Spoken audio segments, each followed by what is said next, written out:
허환구의 라디오 오늘. 여러분 안녕하십니까, 허환구입니다. 미국 대선이 드디어 시작됐습니다. 우리 시간으로 오늘 오후 2시부터 시작해서 내일 오후 3시까지 약 25시간에 걸쳐서 진행되는데요. 미국은 주별로 투표소 운영 시간이 약간씩 다르고 지역에 따라 시차까지 있기 때문입니다. 이번 대선은 어느 때보다 박빙승부로 예상돼서요. 후보들의 경합이 치열합니다. 경합주 7곳의 최근 여론조사 결과를 보면 뉴욕타임스와 시에나대의 조사에서는 해리스가 4승 2무 1패인 반면 더힐과 에머슨대 조사에서는 그 반대로 트럼프가 4승 2무 1패였습니다. 하지만 모든 조사가 오차범위 아니어서 통계적으로 누가 앞선다고 말할 수 없는 상황이 이어지고 있습니다. 과연 미국 국민은 트럼프와 해리스 어느 쪽을 선택하게 될까요? 누가 되느냐에 따라 우리나라도 영향을 받을 수밖에 없는데요. 그 결과에 주목해 봐야겠습니다. 11월 5일 화요일 라디오 오늘 광고 듣고 시작합니다.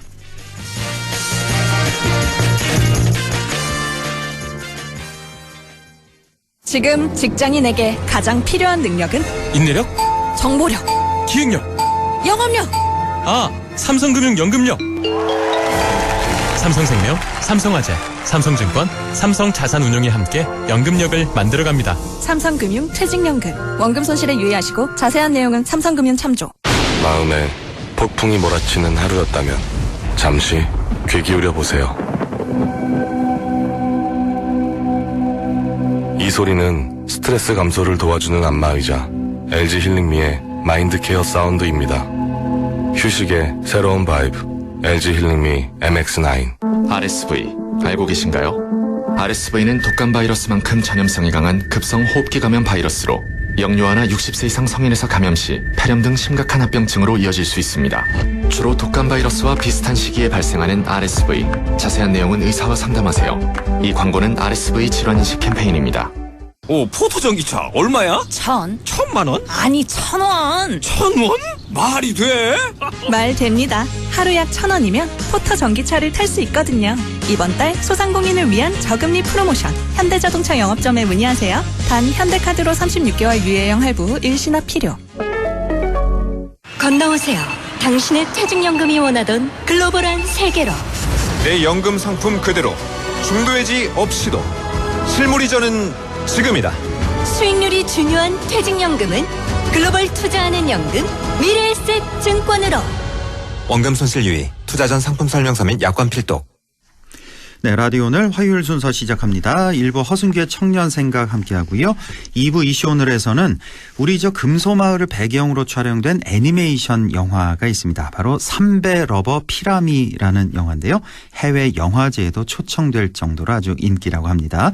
잠시 후 삼배 러버 피라미의 김지희 감독을 연결해 보겠습니다. 이어서 최요한의 시사 따라잡기 준비되어 있습니다. 많은 애청 바랍니다.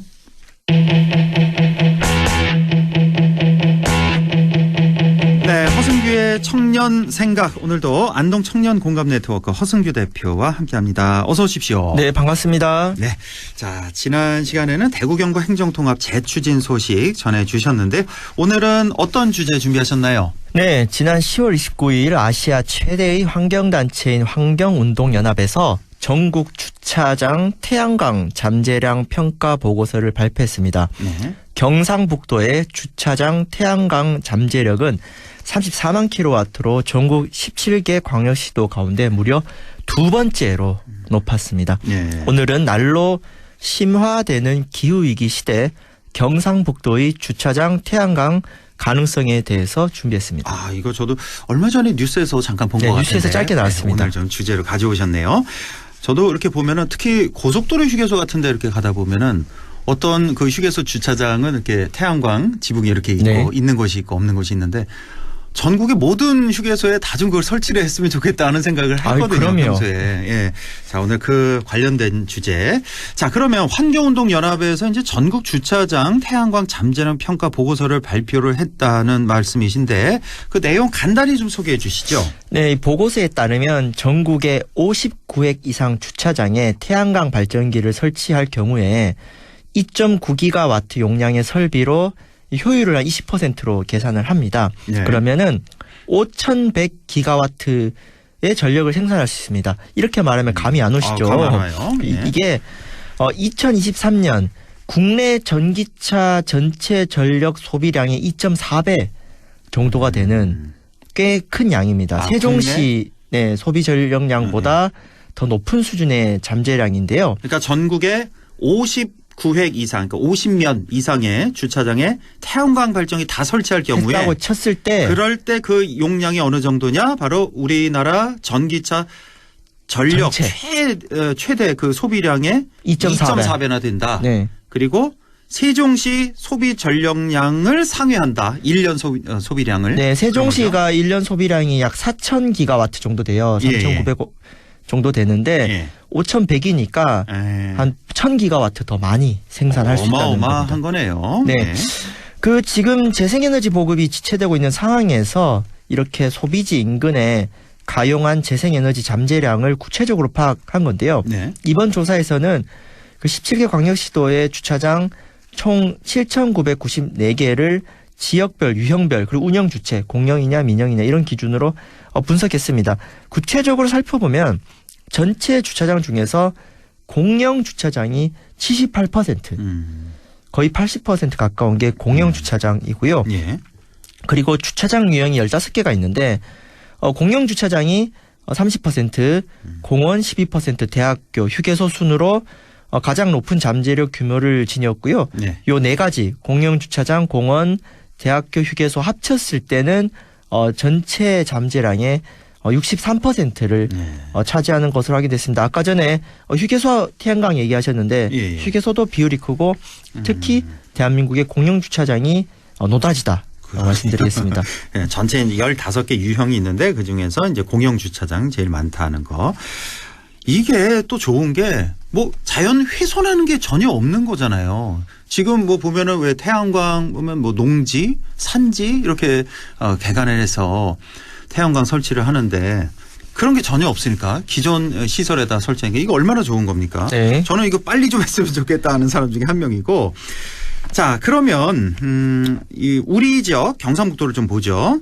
주차장 태양광 잠재량 그 가능성은 어느 정도나 되는 거예요? 네, 가장 높은 잠재력 가진 지역이 1등이 경기도입니다. 아, 경기도예요? 40만 킬로와트 정도 되고 바로 그 다음이 경상북도입니다. 34킬로와트, 34만 킬로와트죠. 예. 그래서 무려 두 번째로 높아요. 예. 그러니까 어마어마한 거죠. 구체적으로 살펴보면은 이제 한 200만 제곱미터에 34만 킬로와트 정도 되는데 전국적으로 11%가 경북이에요. 잠재량 비율. 그러니까 엄청 높은 거죠. 예. 이 숫자만 들어서 감이 잘 오시지 않을 테니까 그 일반 주택에 설치되는 태양광 발전 시설을 3킬로와트라고 쳤을 때 작은 거. 네, 34만 킬로와트는 약 11만 가구 이상이 사용할 수 있는 전력량이고 또 한 가구당 인구가 뭐 2-3명 정도로 하면은 약 20-30만 명 정도가 사용할 수 있는 전력량입니다. 특히 이제 경북의 주차장 중에서 면적 기준 상위 5곳 중에 4곳이 대학교입니다. 아, 대학교도 많이 주차장이 크니까. 네. 그래서 경북에서 설치 잠재량이 가장 높은 곳이 1등이 바로 포항공대. 약 7,100kW 정도고요. 그 다음이 대구대, 영남대, 그리고 우리 울진의 덕구원천이 4등이고요. 5등이 바로 우리 북부 지역의 국립안동대학교다. 아, 그래요? 안동대학교 주차장을 활용하면은 3,200kW 규모의 태양광 시설을 설치할 수 있습니다. 특히 이 방송, 안동대학교, 경북대학교 관계자 여러분들 잘 주목해 주셨으면 좋겠습니다. 그러니까 이건 이제 기준이 50면 이상인 거죠. 그러니까 안동대학교 곳곳에 이제 큰 주차장들이 많으니까. 그럼요, 엄청 여기 넓죠. 이제 세우면 무려 3,200kW의 태양광 시설을 설치할 수 있다. 그러니까 우리 가정용 그 태양광 패널 그게 이제 3kW라고 했으니까. 보통 3kW 하니까요. 예, 이게 한 1,000가구 정도에 설치하는 거랑 똑같은 거네요. 예. 해야 됩니다. 하루빨리. 해야 됩니다. 힘 좀 써주세요. 승규 대표. 우리 MBC가 열심히 해야 됩니다. 자, 이번 조사를 통해서 주차장 태양광에 특별히 주목하는 이유가 있을까요? 네, 여러분 올해 여름 폭염 기억나시죠? 추석도 더워서 추석이 아니라 하석이라는 말도 있는데 이 기후위기가 점점 심해지고 있기 때문에 이 탄소 배출을 획기적으로 줄여야 됩니다.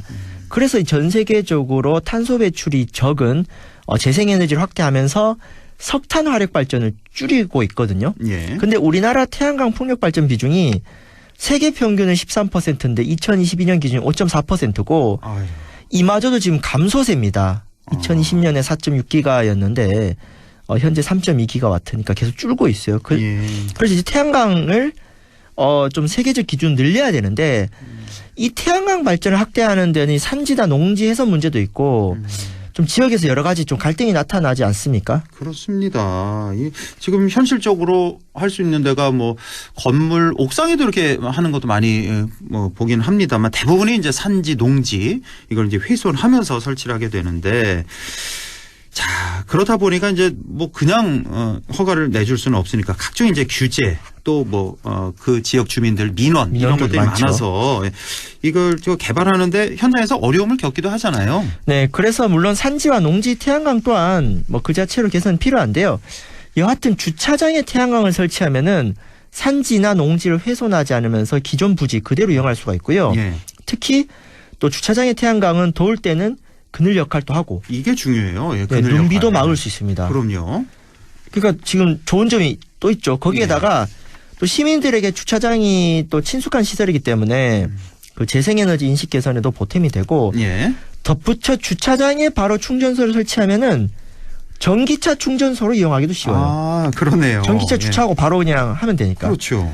그리고 무엇보다 우리 지역에서 소비할 전기를 다른 지역에서 송전해 올 필요 없이 자체적으로 생산과 소비 가능합니다. 이른바 지역 에너지 자립면에서 아주 좋고요. 그 송전할 때 멀리 있는 곳까지 이제 전기 생산해서 송전할 때 여기도 또 효율이 많이 빠지지 않나요? 그렇죠. 뭐 최대 이제 50% 이상까지 전력이 소실되는데 가까운 곳에서 전기를 생산해 공급하면 효율성도 높일 수 있고요. 무엇보다 송전탑 설치해서 그 송전탑 지나가는 데 있어서 각종 지역 갈등과 산림 훼손 이거 어마어마하지 않습니까? 예. 그 지금은 이제 송전탑을 한전에서도 함부로 못 놔요. 그렇죠. 이 주민들 갈등 때문에. 맞습니다. 그렇기 때문에 지역 에너지 자립이 높아지는 것은 효율성 측면에서 좋을 뿐더러 지역의 그런 각종 갈등을 최소화할 수 있습니다. 그러니까 지금 이렇게 좋은 점이 너무 많은 거예요. 예.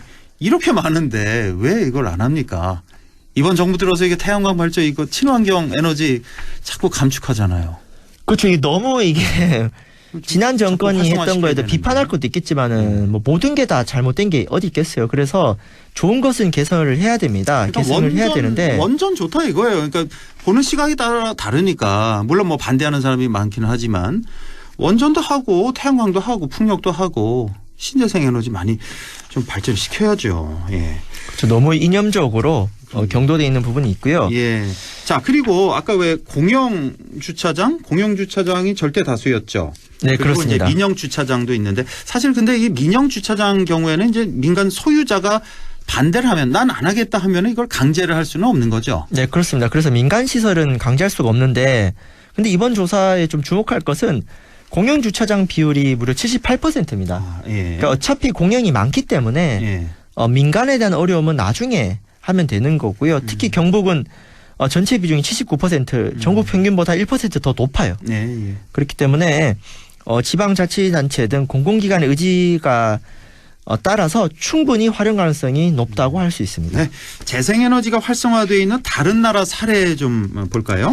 네, 일단 프랑스, 독일만 사례를 들겠습니다. 프랑스 같은 경우는 지난해 7월 재생에너지법을 개정해서 주차장 태양광 의무화 실시했습니다. 이거 의무적으로? 네, 공영, 민영, 신축, 기축 구분하지 않고 80대 이상의 주차 구역을 지닌 주차장의 50% 이상을 태양광 설치한 내용으로 법안을 통과시켜가지고 한 11기가와트 규모의 엄청난 설비가 확보 가능할 것으로 예측했고요.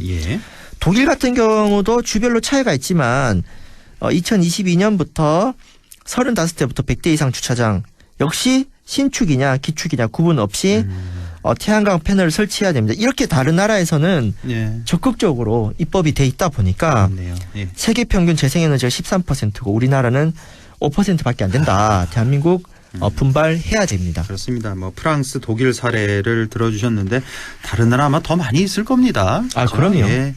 자, 이렇게 주차장 태양광이 확산될 수 있도록 우리 정치권에서 좀 움직여야 됩니다. 우리 정부 또 국회 지방자치단체 이 역할이 중요하겠어요.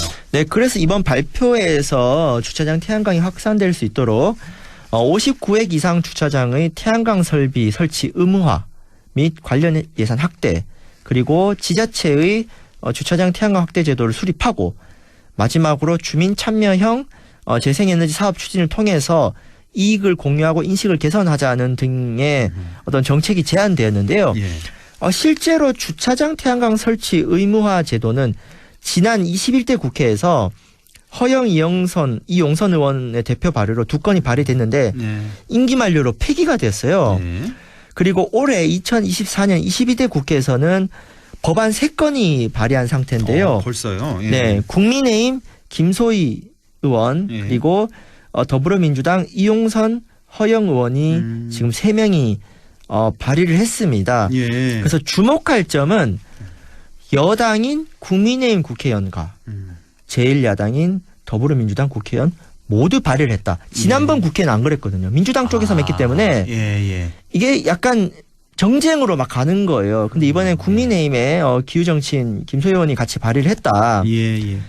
그래서 이 주차장 태양광 확대는 여야가 함께 추진할 만한 정책이라는 것을 오늘 확인할 수 있겠고요. 예. 그래서 22대 국회에서 빨리 관련 제도가 보완되어서 우리 경북, 경상북도 지역에서도 우리 안동대학교에서도 주차장 태양광이 활성화되면 좋겠습니다. 우리 국민의힘 의원님들 많은 협조 부탁드리겠습니다. 주차장 태양광 확대 이 정책에 아마 반대할 사람은 거의 없지 않을까라는 없어야 생각이 됩니다. 드는데 예, 이번 국회에서는 뭐 발의해서 그치는 게 아니라 꼭 입법까지 이렇게 성공을 했으면 좋겠네요. 자, 아까 말씀 주셨는데 우리 경북의 주차장 태양광 잠재력이 전국에서 2번째로 이렇게 높습니다. 잠재력이 현실화될 수 있도록 정부, 국회, 자치단체에서 주차장 태양광 제도 개선에 힘써 주시기를 다시 한번 부탁드립니다. 자, 오늘도 허순규의 청년생각 안동 청년 공감 네트워크 허순규 대표와 함께했습니다. 고맙습니다. 네, 감사합니다. 네, 라디오 오늘 2부에서 뵙겠습니다.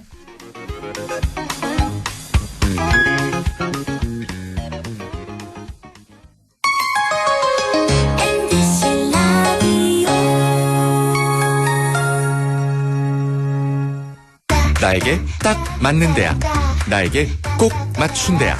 나만의 경쟁력을 원한다면 안동과학대학교로 오라. 시대에 딱 취업 중심 실전학과, 학생의 꼭 현장 중심 실무교육, 취업에 맞춤, 내 꿈에 맞춤, 나의 드림핏 안동과학대학교. 건너오세요. 당신의 퇴직연금이 원하던 글로벌한 세계로. 내 연금 상품 그대로 중도해지 없이도 실물 이전은 지금이다. 수익률이 중요한 퇴직연금은 글로벌 투자하는 연금 미래에셋 증권으로. 원금 손실 유의, 투자 전 상품 설명서 및 약관 필독. 오늘도 안전하게 음주운전 예방수칙 알려드립니다.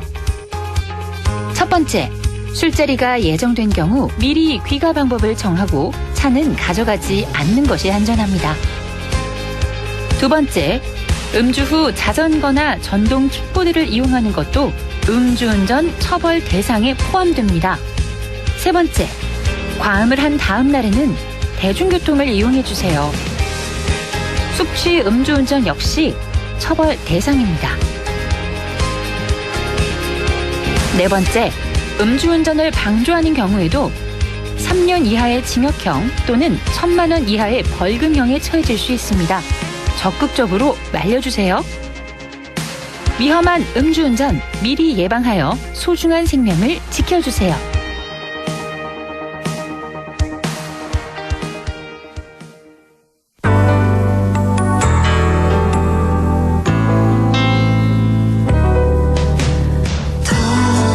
어렵던 날도 많았죠. 우리 함께 한다면 따스함을 느껴요. 사랑이 있어요. 소중한 꿈을 이뤄봐요.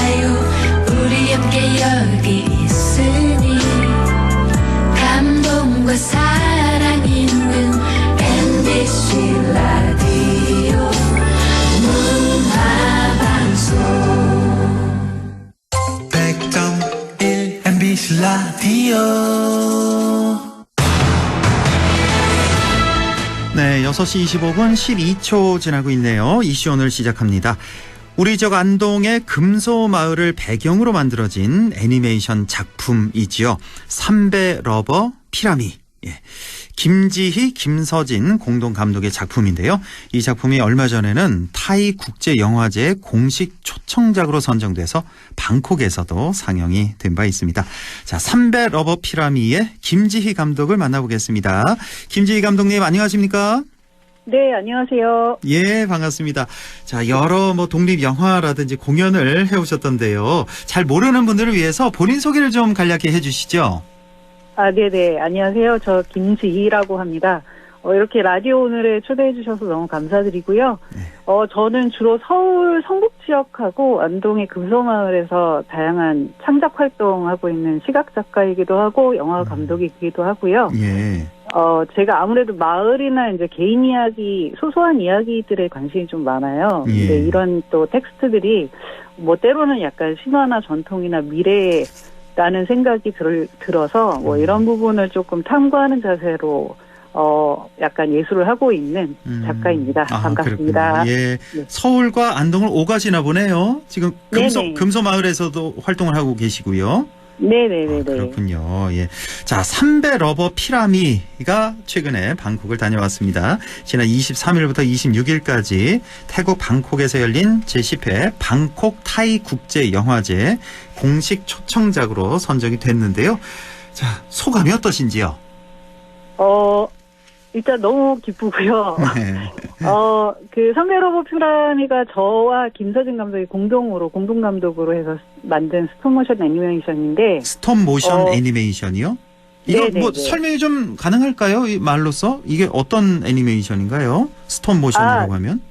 네, 그 애니메이션이 어떻든 영화나 애니메이션이 이렇게 흘러가는 동영상인데 이거를 사진을 한 장 한 장 찍듯이 찍어서 그 사진을 다 이어붙여서 움직임을 만드는 장르를 스톱모션이라고 부르거든요. 우리가 이렇게 볼 때는 그러면 동영상처럼 이렇게 보이는 건가요? 영화를 볼 때? 네네네. 네. 그렇군요. 그럼 굉장히 많은 사진을 찍으셨겠군요. 네, 꽤 많이 찍었죠. 이런 걸 이제 네. 스톱모션 애니메이션이라고 하는군요. 예. 네네네. 예. 네. 말씀, 계속 주시죠. 네.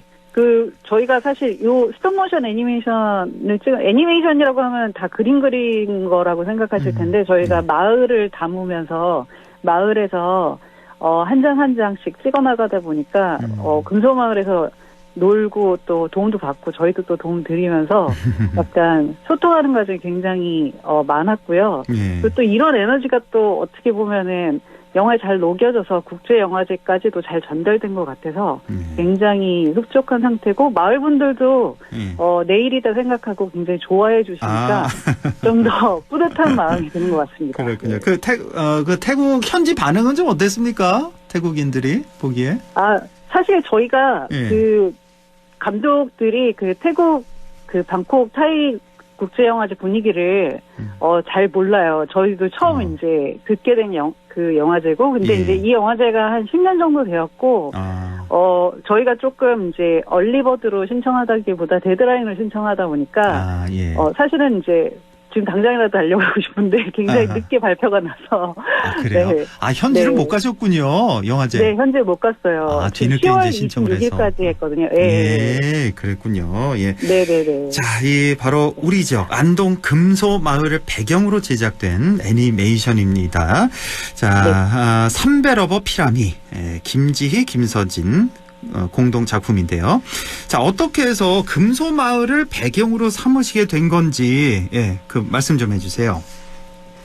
저희가 사실 김서진 감독과 같이 작년에 업무차 안동에 들렀는데 우연히 또 금소마을을 방문하게 됐거든요. 근데 이제 마을에서 안동포짝이 보존회가 있는 마을이다 보니까 약간 선배를 계속 만드시는데 굉장히 공을 들이면서 그 과정이 하나하나가 굉장히 좀 아름답기도 하고, 이게 약간 삶에서 뽑아서 삶실이 다 면이 되고, 또 이제 이렇게 마을에 또 널려 있고 그게 풍경이 되는 모습이 저희가 지금 하고 있는 작업하고도 좀 잘 어울리겠다라는 생각이 많이 들었고, 그리고 무엇보다 마을 분들이 굉장히 예술가들, 물론 예술가뿐만 아니라 다른 분들한테도 굉장히 그 호의적이고 환대와 지지를 많이 받았어요. 네. 그리고 마을 자체가 굉장히 정갈하고 깨끗하기도 하고, 그래서 이제 조금 더 알아보고 싶고, 약간 머무르고 싶다는 생각이 굉장히 많이 들었었고, 그래서 또 어떻게 보면 이 애니메이션 만들면서 저희 둘이서 이제 또 마을하고 좀 더 친해지고 싶다. 그리고 또 마을에 더 머물고 싶다.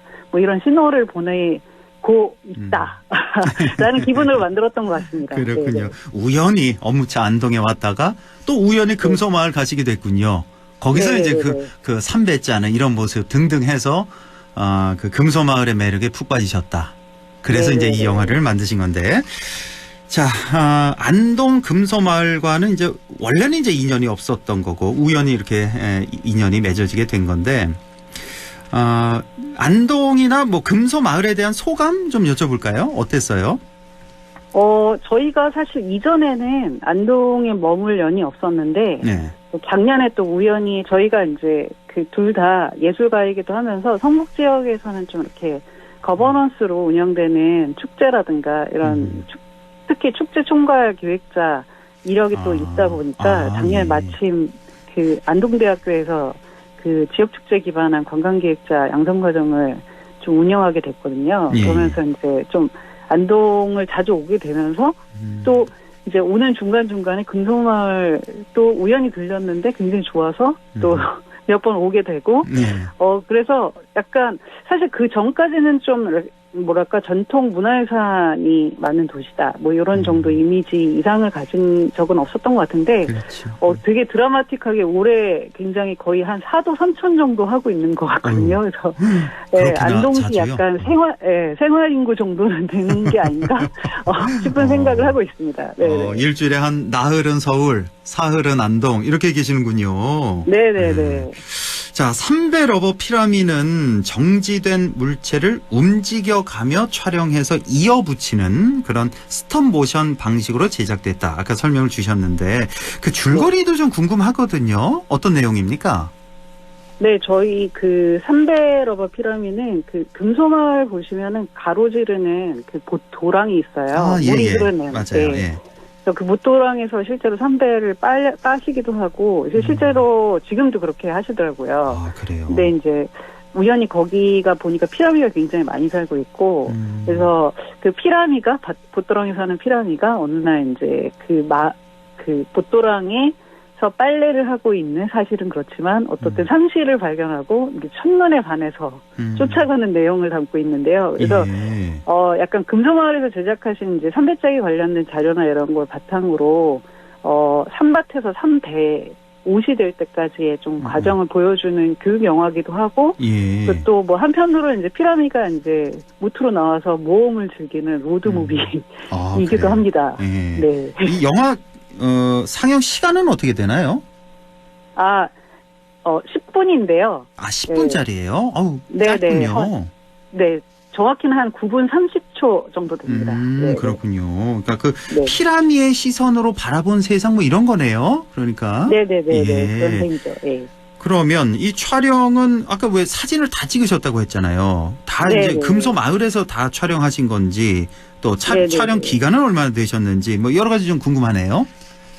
네, 저희가 금소마을에서만 촬영을 했고요. 실제로 그 피라미뿐만 그 삼배를 다루는 것뿐만 아니라 마을 풍경도 그리고 마을에 뭔가 시그니처가 될 만한 어떤 그 풍경 자체도 굉장히 담고 싶은 생각이 많이 들어가지고요.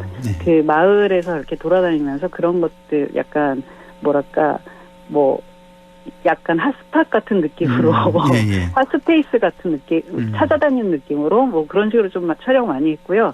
저희가 이제 실제로 프리 프로덕션은 한 4-5개월 이상 되긴 하는데 저희가 촬영이 이제 일단 삶이 어느 적정 기간 이상 좀 길이가 되어서 자라기도 해야 되고 그리고 이제 마을에서 또 상대적으로 또 덜 바쁜 시기이어야 하기도 하고 그리고 또 마을 풍경이 너무 변하면 안 되니까 원래는 이제 일주일 안에 다 이제 촬영하려고 했는데 뭐 실제로는 추가 촬영까지 해서 한 3주에 거쳐서 한 10일 정도?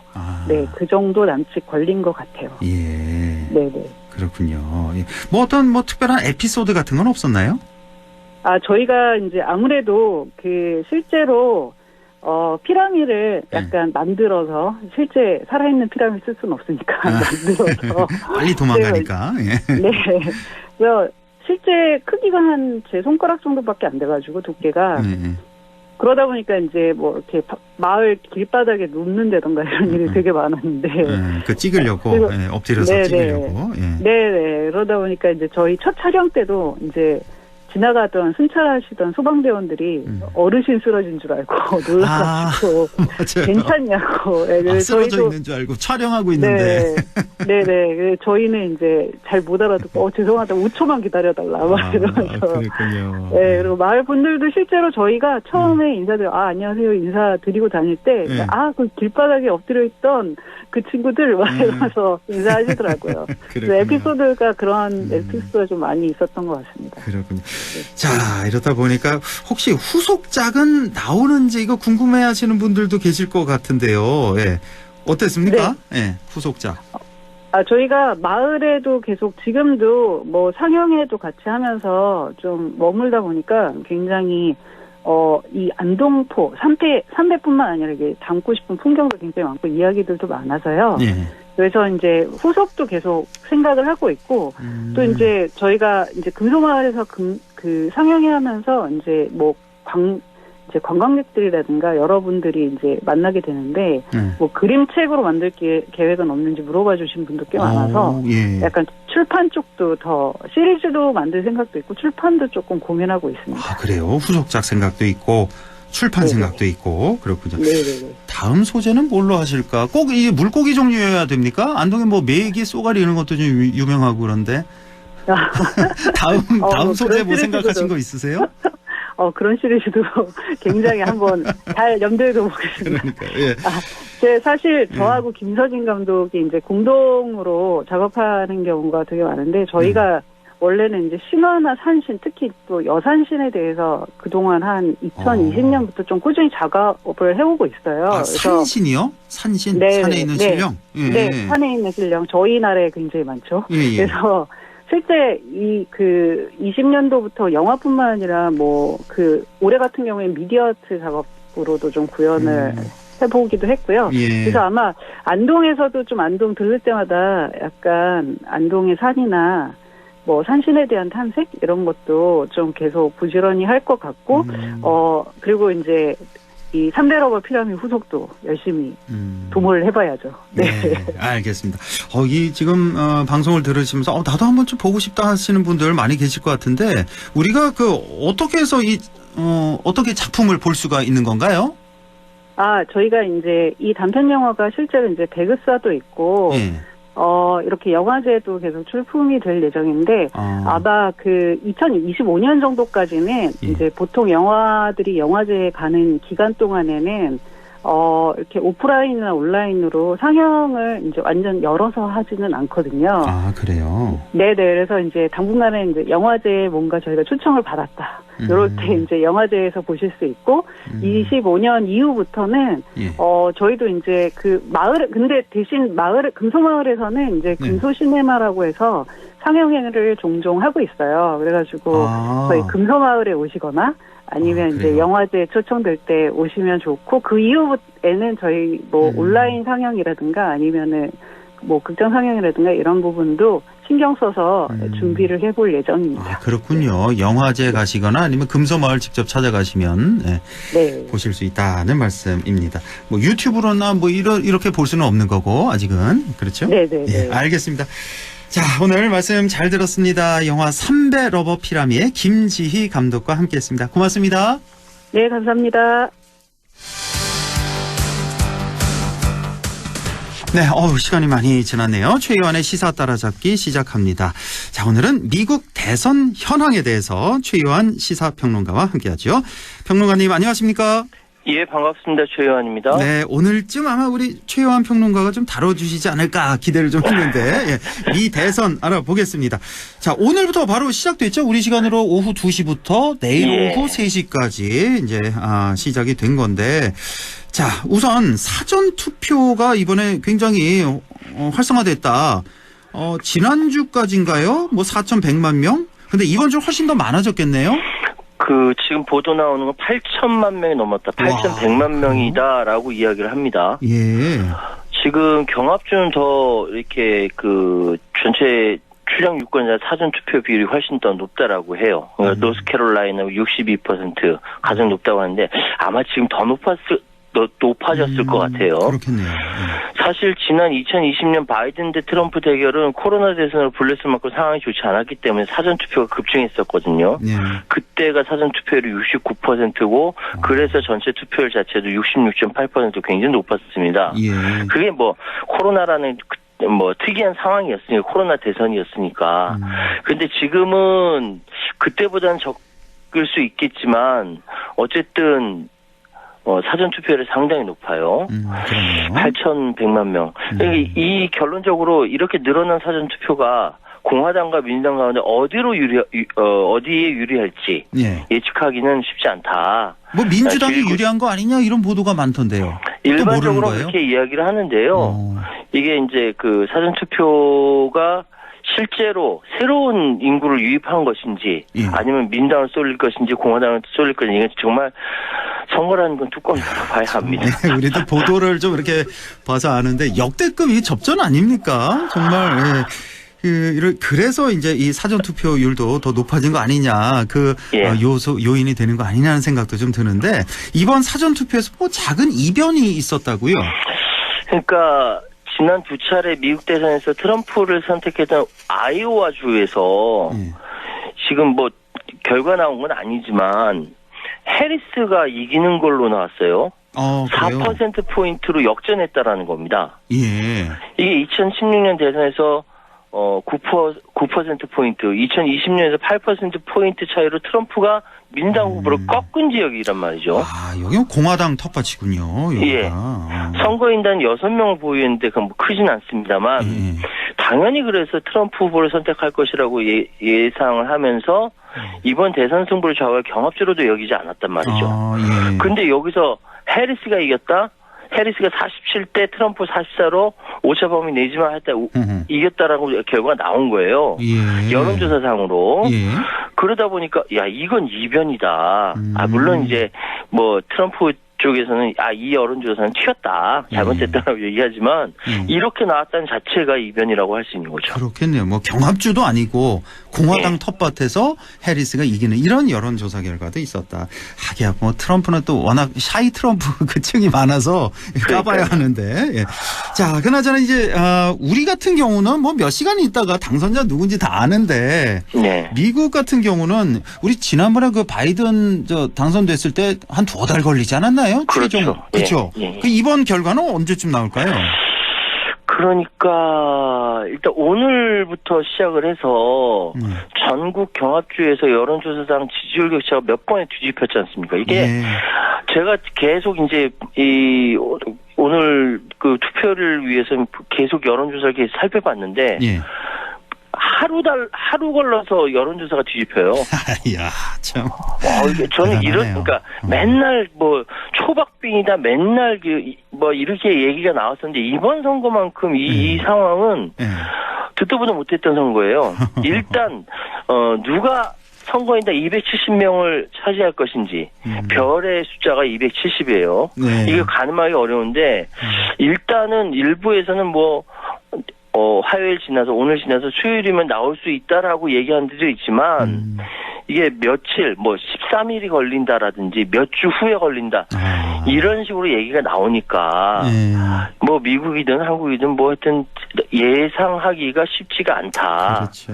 이게 확 차이가 나면은 금방 나타나는데 전국 투표율이 동률로 나왔다 1% 포인트다 이렇게 얘기하니까 아무도 장담 못 합니다. 그렇죠. 또 특히나 경합 지역에서는 또 재검표 가능성까지 있기 때문에 이게 언제 확정 발표될지 모르겠고. 맞습니다. 워낙 지금 박빙이기 때문에 우리나라 대선에서 지난번에 0.73% 포인트였나요? 그 정도 차이인데. 우리도 0.73%인데 지금 경합주에서 0.5% 이내로 나오면은 다시 재검 들어가야 되거든요. 이거 또 올해도 한 2달 걸린 거 거 아닌지 모르겠습니다. 자, 근데 미 대선을 보면 이번 선거에서는 백인 여성들 표심이 중요하다 이런 얘기가 있는데 이건 왜 그런 겁니까? 일단 아까 말씀하셨던 대로 투표율 같은 경우, 전체 투표율 같은 경우 높으면 민주당, 낮으면 공화당이 유리하다는 이야기가 일반적인 건데 지금 상황으로는 몰라요. 지금 상황으로는 이전에 있었던 그 사전 투표를 트럼프가 아예 이거 의심스럽다 해서 사전 투표하지 말라고 했다 이제 입장을 바꿨지 않습니까? 그러니까 지금 상황은 모르는 거고요. 그런데 투표율이 원래 높은 백인 여성들의 표심이 결정적일 수 있다라는 관측이 계속 나오고 있거든요.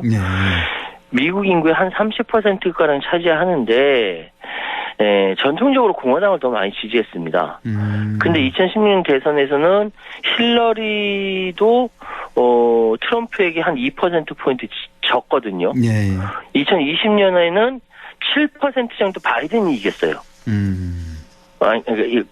바이든을 7% 정도 이제 트럼프가 더 많이 지지했어요. 그러니까 그런데 지금 나오는 후보가 여성이란 말이죠. 그 지금 여러 가지 캠페인도 벌이고 있는데 백인으로 생각하면 트럼프를 지지하겠지만 여성으로 생각한다면 해리스를 지지할 수 있는 겁니다. 아, 그런 게 또 있군요. 그러니까 지금 상황이 맨날 역대급 초박빙이다로 얘기가 나오는 근거가 바로 이런 데 있는 겁니다. 이제 성별 대결이 나올 수도 있으니까요. 보통 이제 백인 여성들은 공화당 지지가 많은데 이번에 또 민주당의 여성 후보니까 이것도 모르겠다는 거고. 자, 미국 대선 얘기하면 항상 나오는 얘기가 그 경합주 얘기 아니겠습니까? 7개 경합주. 나머지는 이제 어차피 공화당, 어차피 민주당 확 갈린 데가 있고 결정이 된 곳이 있고 이 7개 주가 여기 누가 차지하느냐. 그러니까 538명의 선거인단 중에 누가 270명 확보하냐 이 싸움인데. 그렇죠. 어떻습니까 지금 경합주? 자, 드렸던 대로 지금 선거인단 별의 숫자가 270이란 말이죠. 근데 현재 확보한 걸로 보면은 지금 현재까지 확인된 바로 보면은 이제 대략 해리스가 226명, 트럼프가 219명이라고 얘기를 해요. 현재는. 근데 여론조사상 우세한 대로 이렇게 합산해서 보면은 예를 들어서 해리스는 미시간이라든지 위스콘신에서 우위를 보여서 여기를 합치면은 226명에서 15명, 10명에서 251명이 나와요. 근데 트럼프는 뭐 강세지였던 조지아나 로스캐롤라이나나 이렇게 가져가보면 219명에서 16 하니까 251명이 나와요. 딱 251명. 251대 251이 되는 거예요, 지금 상황이. 그런데 제가 아까 말씀드렸죠. 매직 넘버가 몇이다? 270이다. 그럼 251에서 부족한 숫자가 19명이잖아요. 근데 공교롭게도 펜실베니아에 배정된 선거인단이 19명입니다. 공교롭게. 이게 그러니까 기가 막힌 게 펜실베니아를 잡으면 이긴다는 얘기가 바로 여기서 나오는 겁니다. 그 얘기 많이 들었어요. 펜실베니아 이기면 뭐 50%는 승리한 거다 뭐 이런 얘기 많이 있던데. 그러니까 지금 매직 넘버 270인데 양쪽으로 가져갈 수 있는 숫자가 251명씩 돼 있으니까 딱 19명 이게 딱 배정돼 있는 거죠. 그렇군요. 그러니까 7개 경합주 그중에서도 펜실베니아 결과를 주목하라. 그래서 그 얘기가 있는 거고. 자, 지금 이런 뭐 상황에서 지난 토요일이었나요? 미국 그 MBC 방송의 그 세러데이 나이트 라이브 SNL 우리나라에도 있는 그 프로그램에 해리스가 뭐 깜짝 등장했다. 원래는 그 최대 경합지 지금 말씀드린 펜실베니아 가려다가 갑자기 그 밤에 뉴욕으로 틀었다 이런 소식을 봤는데 이건 어떻게 된 얘기입니까? 이게 사실은 대선 후보가 이렇게 코미디 프로에 나오는 게 처음이거든요. 없었어요. 그래요? 근데 한 1분 30초 정도 11시 30분부터 방영된 SNL에 카메오로 출연했어요. 그러니까 그때 난리가 났었습니다. 트럼프 측 캠프에서 이렇게 형평성에 맞지 않다. 그러면서 해리스는 미 국민들에게 제공할 수 있는 실질적인 것이 없었기 때문에 토요일 밤의 좌파들 그러니까 세러데이 나이트 레프티스트라고 표현해요. 라이브가 아니라 좌파들 레프티스트. 이게 뭐냐면은 트럼프 쪽에서 색깔론을 제기하는 거예요. 이거 평소에 뭐라고 해요? 민주당 일종의 언더커버 조종당하고 해리스는 꼭두각시다. 민주당에는 공산주의자 빨갱이들이 있다 늘 비난했거든요. 이렇게 비판을 한 겁니다. 그래서 나중에 이게 이 반발 때문에 1분 30초만큼 나온 만큼 트럼프 영상 메시지 광고를 MBC 방송에 내보냈어요. 근데 이제 60초짜리 방송이기 때문에 120초 출연을 하게 된 것이죠. 어쨌든 동등하게 내보냈다라고 합니다. 또 이런 에피소드도 있었고, 자, 지금 우리나라 국민들은 아마 제 생각인데 트럼프보다는 해리스가 됐으면 하는 생각을 갖고 계신 분들이 더 많을 것 같아요. 그 여러 가지 이유 중에 하나가 바로 한미 방위 부담금 때문이 아닐까. 이거 굉장히 큽니다. 지금 우리가 1조 좀 넘게 방위 부담금 부담하고 있는 걸로 아는데, 지금 트럼프는 이거 10배, 9배인가요? 10배 올려야 된다. 뭐 이렇게 떠들고 있잖아요. 뭐 이게 이제 예전에 그 자신이 재임하고 있었으면은 한국이 100억 달러를 지불했을 거다. 이게 13조잖아요, 이게. 한국은 머니머신이다, 현금 인출기다라고 얘기했기 때문에 그렇습니다. 그러니까 해리스가 그 특별 언론 기고문을 냈어요. 사실은 민주당 후보에서 한미동맹에서는 얘기는 많이 했지만 기고문까지 내는 경우는 없었거든요. 한국이 이미 상당 분담금 내고 있다. 그런데도 트럼프는 그 동맹을 폄하하고 있다. 막 이렇게 비판하는 겁니다. 기분 나빠요. 무슨 해리스가 한국을 너무너무 사랑해서 이렇게 얘기한 건 아니고 경합주에 이제 조지아에 한 5만 명을 비롯해서 우리 한인 유권자가 한 152만 명이 됩니다. 오, 맞네요. 그러니까 해리스는 자식도 가족을 위해 헌신한 한국 어머니의 삶이 자신의 어머니 삶과 닮았다라고 이야기하면서 이 한인 유권자 막판 표심을 겨냥하기 위해서 특별 언론 기금을 낸 거 아닙니까? 이렇게 판단이 됩니다. 그렇군요. 자, 그리고 또 하나 마지막 이슈가 되겠는데, 트럼프 하면 또 생각나는 게 대선 불복 아니겠습니까? 그렇죠. 지난 선거에서도 그랬는데 이번에 어떻게 보십니까? 이게 지난 3월 달에 자신이 떨어지면 미국은 피바다가 될 거다라고 얘기했었거든요. 그리고 예전에 2020년 11월 14일 날 당선인 윤곽도 나오지 않은 상태에서 갑자기 기습 대선 승리 선언을 해버렸어요. 너무 황당했죠. 이게 나중에 1월 6일 트럼프 지지자들 의회로 몰려간 난동 피우는 그 충격적인 사태까지 이어졌는데 이번에도 그렇게 되지 않겠느냐라고 해서 다들 엄청나게 긴장하고 있고 막 투표소는 물론이고 의회니 뭐니 다 지금 100억간이 뭐 다 이렇게 중무장을 하고 있다라고 합니다. 그럴 수도 있겠다라는 생각이 들어요. 그러면 안 되는데. 어떻게 이런 사람이 대선 후보가 되는지. 미국은 민주주의 국가라기보다는 지금 상황이 결코 이렇게 훌륭한 민주주의 국가 같지가 않아요. 지금 트럼프 같은 인물이 등장하는 것이. 그럼에도 불구하고 양극화로 나눠져 있는 것은 미국이나 한국에 똑같다라는 생각도 듭니다. 알겠습니다. 지금 초박빙 상태. 하지만 어느 대통령이 당선되든 우리는 그 각각 대비책을 갖고 있어야 되겠습니다. 그래야 되는데 지금 우리 정부 여당은 뭘 하고 있는지 많은 국민들이 좀 한탄하고 계시지 않을까, 그런 생각도 드네요. 지금까지 최요한 시사평론가와 함께했습니다. 고맙습니다. 감사합니다.